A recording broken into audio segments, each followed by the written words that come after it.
안녕, 민규쌤입니다. 자, 우리 프린트로 44차시, 45차시에 해당하는 내용이 이제 독립협회와 대한제국의 수립입니다. 그리고 46차시에 있는 내용이 대한제국 시기에 이루어진 광무개혁의 내용인데, 선생님 조금 바꿔서 지금 첫 번째 영상에서는 독립협회와 관련된 내용만 쭉, 두 번째 내용에서는 대한제국의 수립과 이 대한제국 시기에 이루어진 광무개혁 쭉 살펴보도록 하겠습니다. 우선 연표부터 쭉 보도록 할게요. 기억이 날런지 모르겠지만 지난 시간에 이렇게 열심히 공부한 흔적이 남아 있습니다. 94년부터 96년까지 동학농민운동과 갑오을미개혁 그리고 아관파천까지 내용을 쭉 훑었다면 이제 그 이후 시기를 살펴보는 겁니다. 그래서 연표의 시작은 아관파천부터 이렇게 등장을 하고 있고요. 이 아관파천이라고 하는 것은 러시아 공사관으로 지금 고종이 거처를 옮긴 것이다. 그것을 아관파천이라고 합니다. 러시아 공사관에 몸을 의탁한 상황인데 왜 그랬느냐? 당시 일본이 명성황후를 시해하는 명성황후 시해 사건 을미사변을 95년 8월에 일으켰고 이후 일본의 간섭이 강해졌으며 고종도 신변의 위협을 느꼈다라는 것이죠. 그래서 사실 고종은 원래는 미국에도 한번 이렇게 의탁을 하려고 시도했다가 실패한 경험이 있고요. 결국은 이제 러시아 공사관으로 피신을 가게 됩니다. 자, 이런 상황에서 어느 정도 일본으로부터 간섭이 줄어들 수 있는 것이고요. 다만 러시아의 영향력은 강해질 수밖에 없는 상황인 것이죠. 자, 그래서 이 러시아 공사관에 피신을 갔던 고종은 어쨌거나 자신이 왕으로서 되게 체면이 떨어지는 상황이죠. 이런 것들을 타개하고 여러 가지 시도를 하기 위해서 노력을 벌이게 되는데 일단 당시에 서재필이라고 하는 인물을 불러들여서 이 독립협회라고 하는 것을 창간을 하게 됩니다. 그래서 우리가 독립협회 활동을 쭉 다룰 건데요. 먼저 서재필은 사실은 국내의 민중들에게 이런 국내의 상황, 국제 정세 이런 것들을 알리기 위해서 먼저 독립신문이라고 하는 것을 처음 만듭니다. 자, 독립신문을 먼저 만들고요. 이 신문은 우리나라 사람들에게 외국 소식을 전달할 필요가 있어. 그래서 한글로도 만들어지고요. 또 외국에 우리 소식을 전달하기 위해서 영문판으로도 만들어집니다. 자, 이 신문을 통해서 여러 가지 계몽 활동을 벌이게 되는 것이 핵심적인 내용이다라고 볼 수 있겠습니다. 그 이후에 일종의 기부금을 걷게 되고요. 이 기부금을 낸 사람들을 회원으로서 설정을 해서 독립협회라고 하는 것을 드디어 설립하게 됩니다. 자, 이렇게 만들어진 독립협회는 하나의 단체죠. 다양한 활동들을 하게 되는데 우리 위에 어떤 활동들을 하는지 쭉쭉쭉 볼 겁니다. 자, 그래서 독립협회에서는 일단 독립신문도 꾸준히 만들어내고요. 그리고 상징적인 건축물을 하나 만들게 되죠. 회비를 걷어서 뒤에 독립문이라고 하는 것을 건립하게 됩니다. 자, 이건 1897년으로 넘어가서인데 당시 청나라를 사대할 때 청나라 사신이 오면 이 청나라 사신을 환대하는 영은문이라고 하는 것이 있었습니다. 이것을 허물고 우리가 우뚝 홀로 서게 되는데 이것을 상징하는 건축물로서 독립문을 건립하였다. 요런 내용들이 지금 보여지고요. 이후에는 이 독립협회의 활동이 굉장히 광범위하게 이루어지자 이에 대한 모함도 이루어지고요. 고종 황제도 어느 정도 위기의식을 느껴서 독립협회를 축소하고 해산시키려는 모습까지 나타납니다. 그래서 1898년 12월이 되면 결국 독립협회도 해산이 된다. 그래서 우리가 오늘 다룰 독립협회라고 하는 단체는 1896년에 만들어져서 1898년에 해산이 되는 이런 단체였다라고 하는 것을 기본으로 깔고 계셔야 하고요. 이 중간에 이제 조선이라는 나라에도 큰 변화가 생기는데 바로 고종이라는 왕이 러시아 공사관으로부터 돌아오고요. 이후 대한제국 수립을 선포하면서 이제 우리는 왕의 나라가 아니야 황제의 나라야 라고 표방하게 되는 것이죠. 나름 큰 변화라고 볼 수 있고요. 이후 이제 황제의 국가로서 대한제국이 청나라는 일본 못지않게 나름의 발전을 위해서 노력하는 개혁 조치들이 단행됩니다. 이때 고종 황제가 사용했던 연호가 광무라고 하는 것이고요. 이 광무라고 하는 연호가 사용되던 시기에 이루어진 일련의 개혁이라고 해서 광무개혁이라고 합니다. 그래서 광무개혁의 내용도 우리가 다음 영상에서 한번 쭉 볼 것이다. 근데 일단 첫 번째 영상 간단하게 흐름 봤다면 이제 독립협회의 내용을 볼 거다. 자, 한 페이지에 두 가지 내용이 들어있는데 두 개의 영상으로 쪼개서 볼 겁니다. 독립협회가 활동하던 시기, 중간에 대한제국이 수립되었고 이후 광무개혁이 추진되었다. 그 정도로만 흐름 잡고 시작합시다. 자, 첫 번째 독립협회입니다. 독립협회. 협은 힘을 합치다, 협동하다, 협조하다 이런 것이고 우리가 독립을 이루기 위해서 힘을 합치는 단체다라는 것이죠. 자, 여기서 독립은 한자 뜻으로는 홀로 서다라는 의미야. 홀로 서다. 자, 그래서 어떻게 홀로 서느냐라는 그 과정들을 보시면 돼.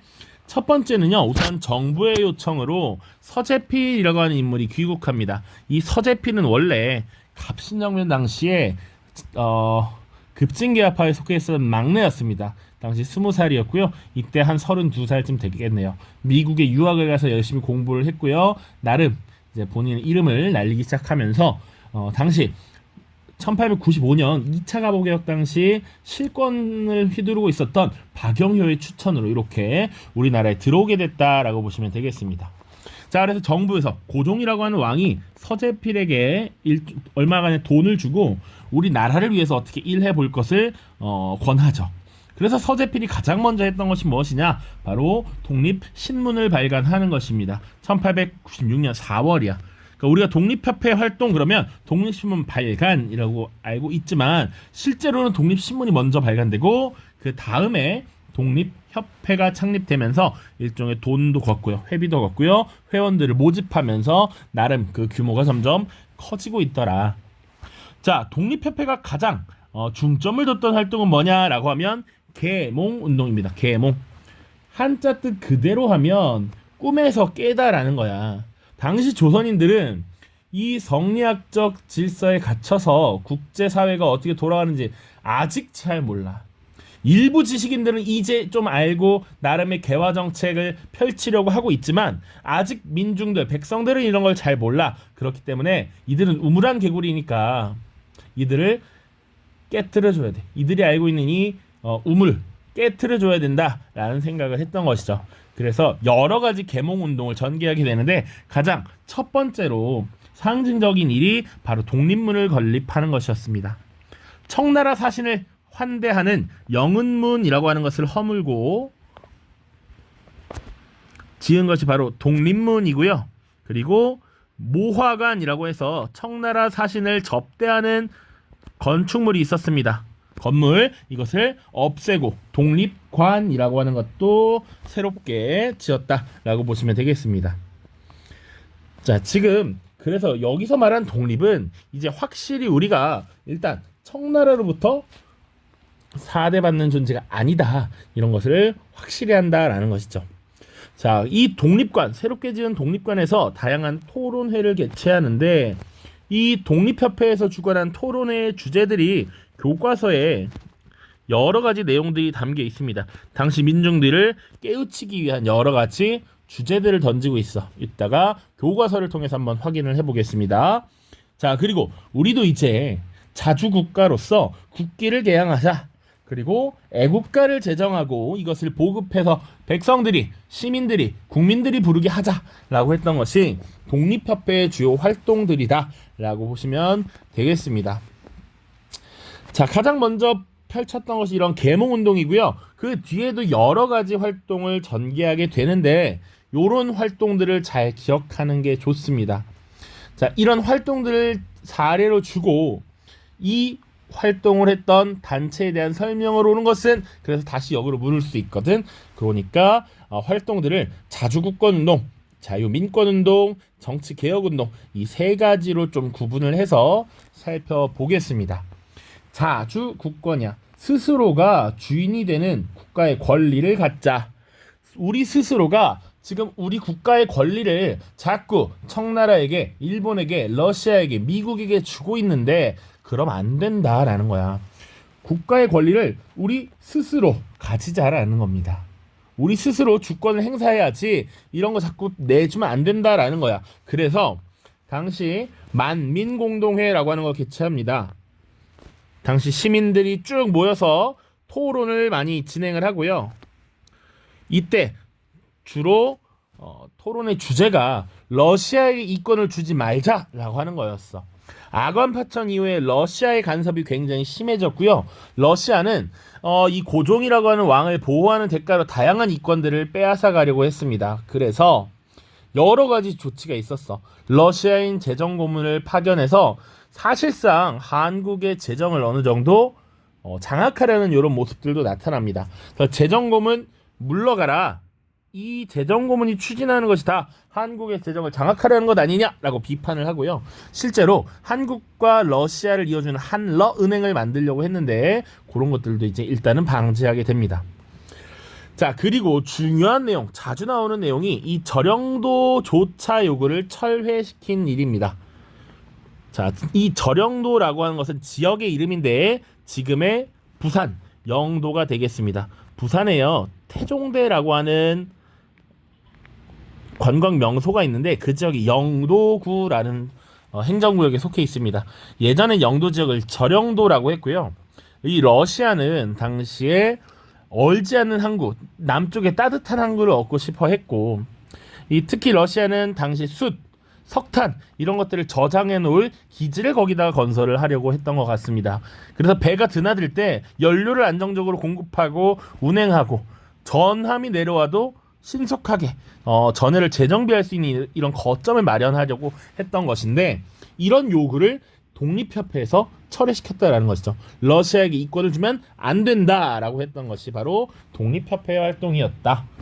자, 그 다음 자유민권운동입니다. 민권, 민중, 백성들의 자유권을 되찾아야 된다라는 것이죠. 그래서 오늘날 우리 헌법에서도 규정하고 있는 신체 자유, 재산권의 보호 이런 것들 이때 엄청나게 강조했던 사항이고요. 언론, 출판, 집회, 결사의 자유 이런 것들도 주장을 했습니다. 다 중요합니다. 자, 지금 오늘날 헌법 제21조에 이런 것들을 규정하고 있죠. 그러니까 이런 것들은 당연한 기본권이다라는 거야. 국가의 주인으로서, 국민으로서 가져야 할 주권들이다. 이런 것들을 요구했다라는 점에서 독립협회 활동이 꽤나 의미가 있다라는 것이죠. 특히 연좌제를 부활하려는 모습이 나타났는데 이것을 반대하기도 했습니다. 자, 연좌제 폐지는 언제 했습니까? 연좌제 폐지는 고문과 연좌제를 폐지할 것, 그래서 1차 갑오개혁 때 추진되었던 내용이죠. 약 2년밖에 지나지 않았는데 당시 반정부 세력에 대하여 연좌제를 시행하려는 모습이 나타납니다. 그래서 이를 반대하는 모습이 벌어졌다. 기억이 나야 됩니다. 1차 갑오개혁 때 동학농민군의 주장을 받아들여서 고문과 연좌제를 폐지한다든지 가혹한 금지하고요, 과부의 재혼을 허용하고요, 그런 내용도 우리가 쭉 다뤘죠. 조혼 금지 같은 거. 자, 그 다음입니다. 세 번째는 정치개혁 운동인데 이 부분이 요새 조금 더 강조가 되는 부분입니다. 자, 일단 지금 정치가 너무 썩었다. 정부 대신의 부정부패를 비판하고 황제 권력을 제한하고자 했습니다. 자, 그래서 중추원이라고 하는 일종의 자문기구를 개편함으로써 의회를 설립하려고 했다. 일종의 자문기구였는데 이것을 개편해서 현재 의회의 기능을 수행하는 것을 만들려고 했다라는 것이죠. 이들이 궁극적으로는 입헌군주정을 수립하려 했다라는 겁니다. 자, 그래서 이 기존에 민중들이 모여서 토론을 벌이는 만민공동회에 관료들이, 정부 관료들이 참여하는 관민공동회가 열렸어. 관료들, 정부 관료들과 민중들이 참여하는 관민공동회가 1898년에 개최가 되었고요. 이 결과 헌의 6조라고 하는 것이 채택이 됩니다. 헌의 6조. 황제에게 바치는 6가지 내용이라는 거야. 그러니까 이런 관민공동회를 개최했을 때는 이미 대한제국 수립 이후여서 황제에게 이런 걸 바친다라고 내용이 나와 있습니다. 그래서 이 고종황제가 이를 받아들여서 중추원제도를 실제 개편을 하고요. 당시 5대5로 중추원에도 의원이 있을 거 아니야. 자, 그래서 백성들이 선출하는 의원의 비율을 50% 그리고 정부 황제가 임명하는 의원을 5로 두서 50%로 두어서 이 나름의 의회의 모습을 갖춰가는 이런 모양새가 된다. 물론 조금 시간이 지나면 독립협회에 대한 모함이 막 등장합니다. 그래서 고종황제가 결국은 이 독립협회를 해산해요. 자, 그래서 독립협회가 어떤 활동을 했고 어떤 정치체제를 지향했는지 교과서를 통해서 조금 더 살펴볼 텐데, 먼저 해산 결과 보고 나서 교과서로 마무리 짓도록 하겠습니다. 세 번째 해산입니다. 자, 지금 독립협회가 나름의 여러 가지 활동들을 벌이면서 세력도 커가고 있고요. 정부의 지원도 받고 있고요. 심지어는 헌의 6조를 채택받는 요런 나름의 정치적 위상을 갖게 됩니다. 그러자 이런 근대화 조치, 개혁 조치에 반대를 하는 보수파의 모함이 이어졌는데, 보수파가 이런 소문을 내는 것이죠. 독립협회가 지금은 그럴듯하게 얘기를 하고 있지만 결과적으로는 나중에 황제를 폐위하고 황제를 몰아내고 자신들이 대통령을 뽑아서 국가를 운영하는 공화정을 수립하려 한다. 이것이 문제다. 자, 이 모함을 들은 고종 황제는 사실은 반감을 가질 수밖에 없는 것이죠. 그러다 보니까 고종이 독립협회를 해산하도록 명령하고요. 간부들을 체포하는 일이 발생합니다. 자, 그러다 보니 당시 독립협회는 만민공동회를 다시 개최해서 이를 규탄하는 시위를 벌이게 됩니다. 학생들과 상인들이 주도가 됩니다. 자, 그러자 정부는 이 보부상을 불러들여서 이 황국협회라는 단체를 만들고 황국협회와 군대를 동원해서 이 만민공동회를 습격하고 해산시켜 버리고요. 결국은 독립협회와 만민공동회가 강제로 해산되는 이런 결과를 가지게 되었다. 자, 의의 및 한계. 그렇다면 독립협회는 어떤 의의를 갖는가? 첫 번째는요, 일단 만민공동회니 관민공동회니 민중을 기초로 했다라는 점에서 꽤나 큰 의미가 있죠. 기존에 여러 가지 개혁들이 있었죠. 갑신정변, 동학농민운동, 갑오을미개혁이 있었습니다. 자, 물론 동학농민운동은 민중에 기초한 정치개혁 운동이기는 했으나 어떻게 보면 근대적인 정치체제에 대한 제안을 하지 못했다라는 점에서 큰 한계가 있었어. 그럼에도 불구하고 이 독립협회는 만민공동회라고 하는 일종의 집회를 통해서 민중들이 계몽하고 민중들이 정치체제에 대한 관심을 갖고 국가를 어떻게 바꿔야 할 것인가, 이런 것들을 직접 의견을 내는 이런 모습들도 나타났다라는 것이죠. 그리고 이 과정에서 근데 민족주의, 자유민권의 이념이 확산되고 있었고, 이런 것들이 나중에 애국계몽운동이라고 하는 독립운동의 갈래로서 영향을 미치게 된다. 이것은 보통 일제 국권피탈이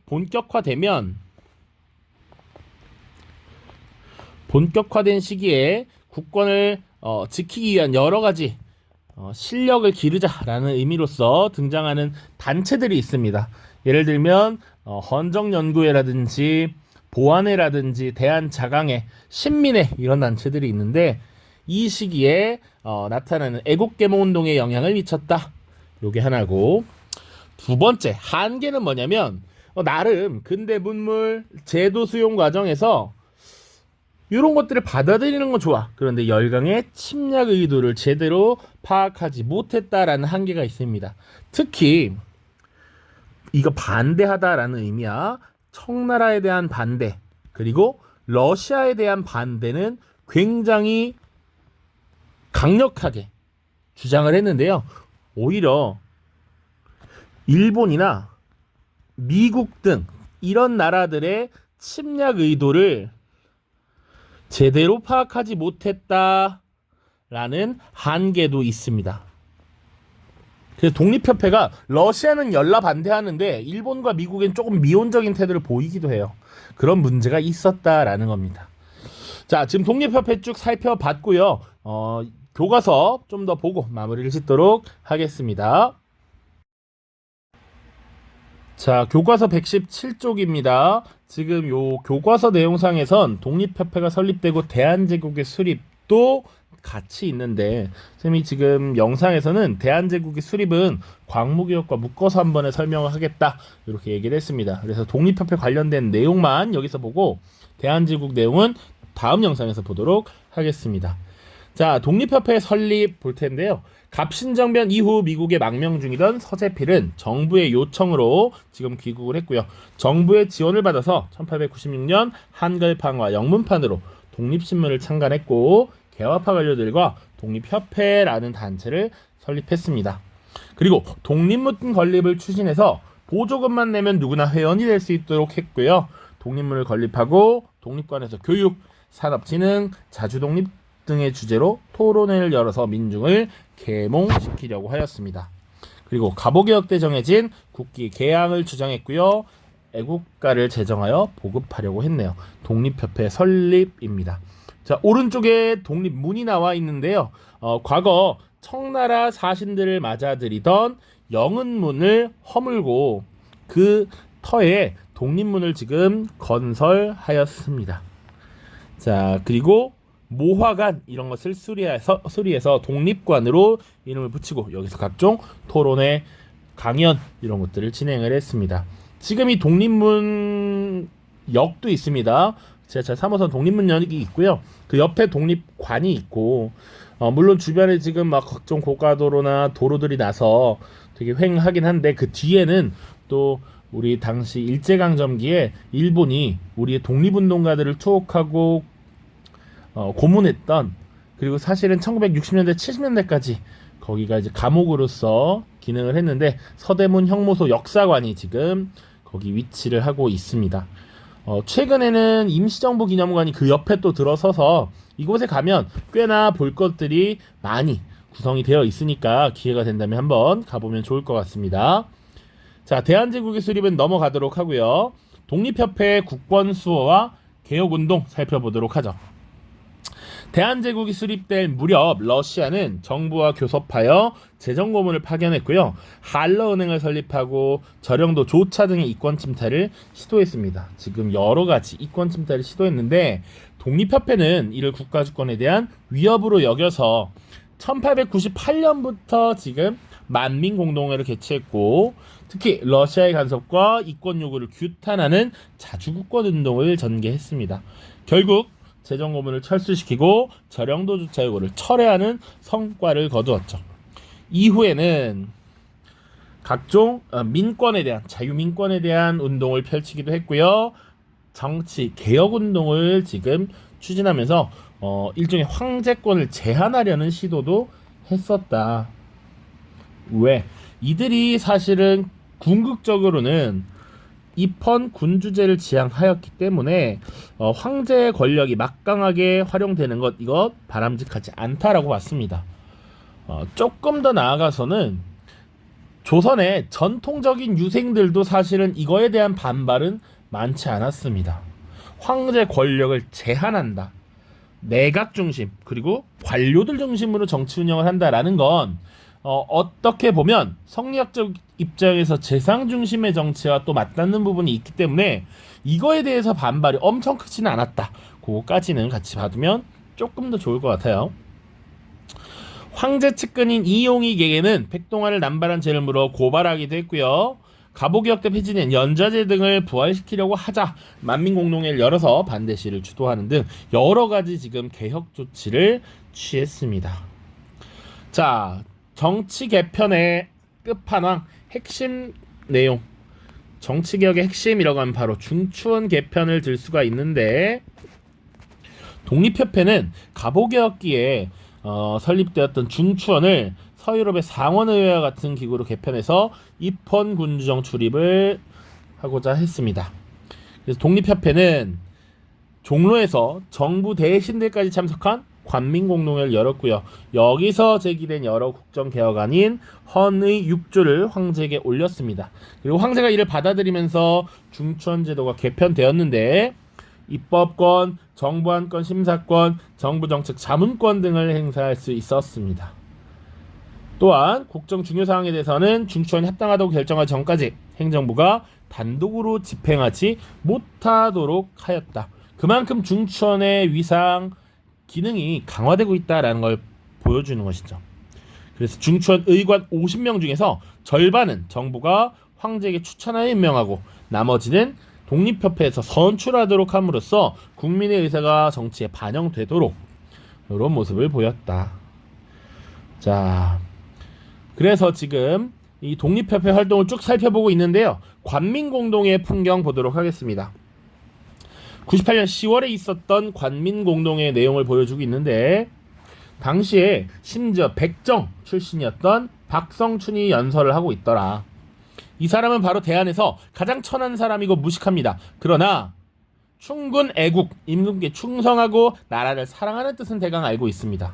관리와 백성들이 힘을 합하여 우리 대황제의 훌륭한 덕에 보답하고 국군이 영원토록 무궁하게 합시다 라고 연설했더니 사람들이 박수갈채를 보내고 회원들이 각자 자신의 의견을 말한 뒤에 6개의 조항을 만민에게 돌려 찬성을 받고 대신들도 모두 가짜 아래 서명하였다. 허가한다, 통과시킨다 라는 의미입니다. 이 가라는 의미. 그래서 황제에게 바쳤던 것이 헌의 6조라는 것이죠. 옆에도 물론 써 있을 텐데.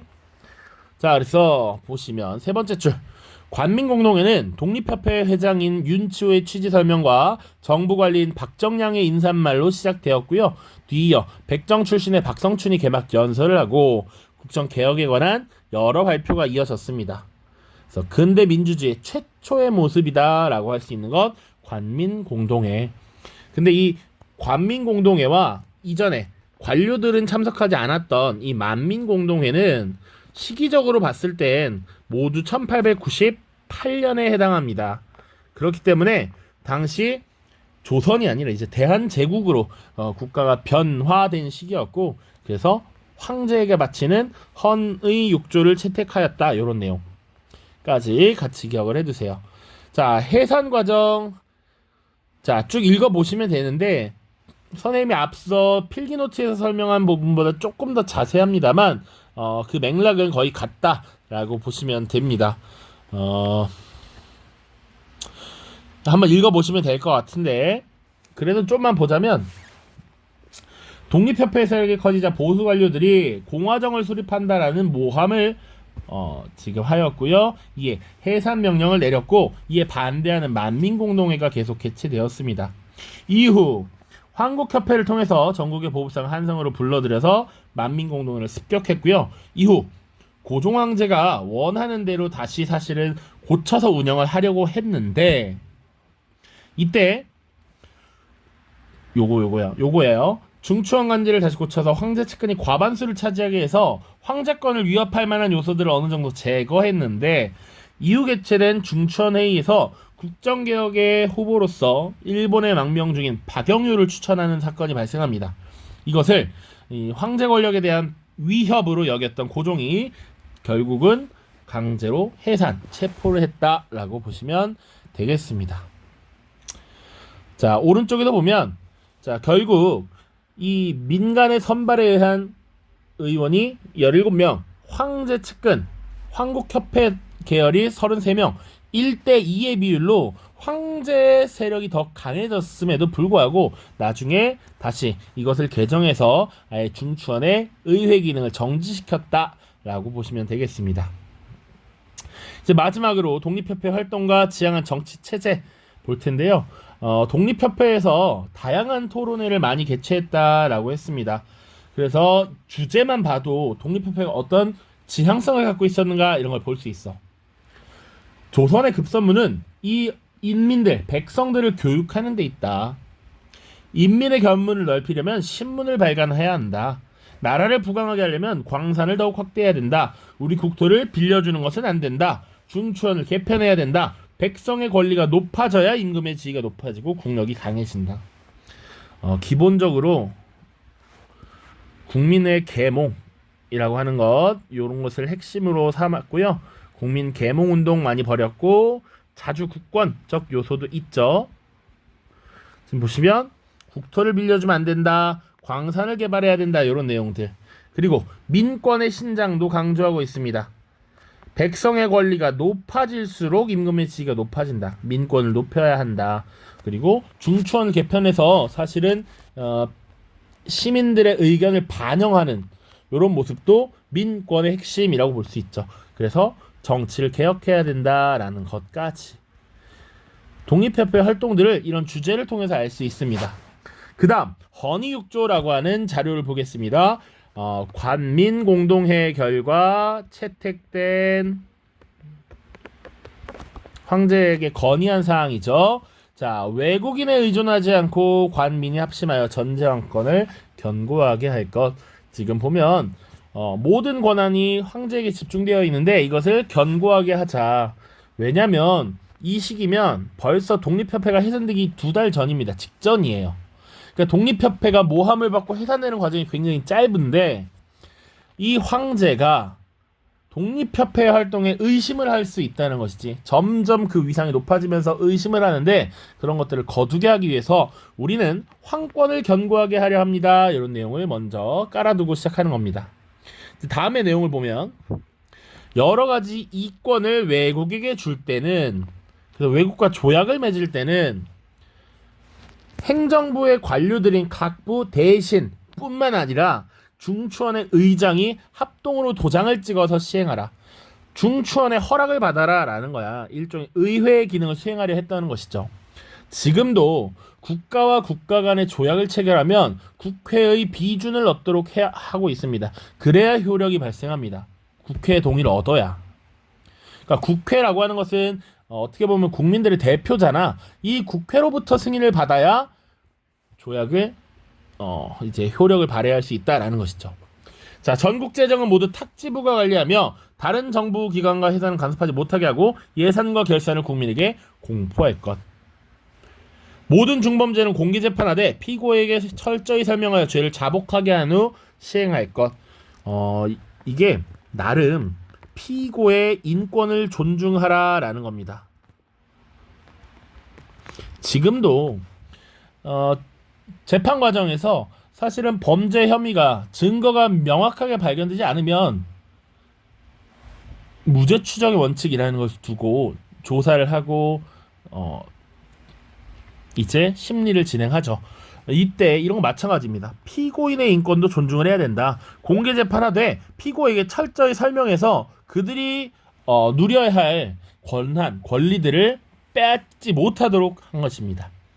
자, 그리고 책임관은 황제가 정부에 자문하여 그 과반수의 의견에 따라 임명할 것. 자, 책임관이라고 하는 것은 관료들의 추천으로 임명하는 관리를 책임관이라고 해요. 그 왕이 임명할 때, 관리를 임명할 때 그냥 마음대로 하지 말고 과반의 동의를 얻어라라는 거야. 일종의 황제권을 제한하려는 시도였다라고 보시면 됩니다. 자, 그리고 갑오개혁 이후 공포된 법령을 실천할 것. 예를 들면 아까 연좌제 부활시키라고 했는데 그런 거 하지 말아라. 갑오개혁 때 했던 내용들 잘 지켜라 라고 하는 것이죠.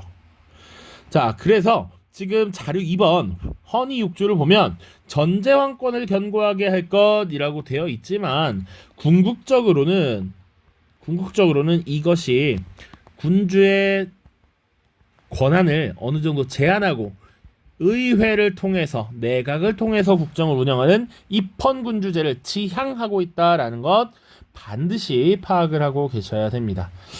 됐죠? 자, 모두 고생 많으셨고요. 이후에 대한제국의 수립, 그리고 이후 이루어진 광무개혁의 내용 살펴보도록 하겠습니다.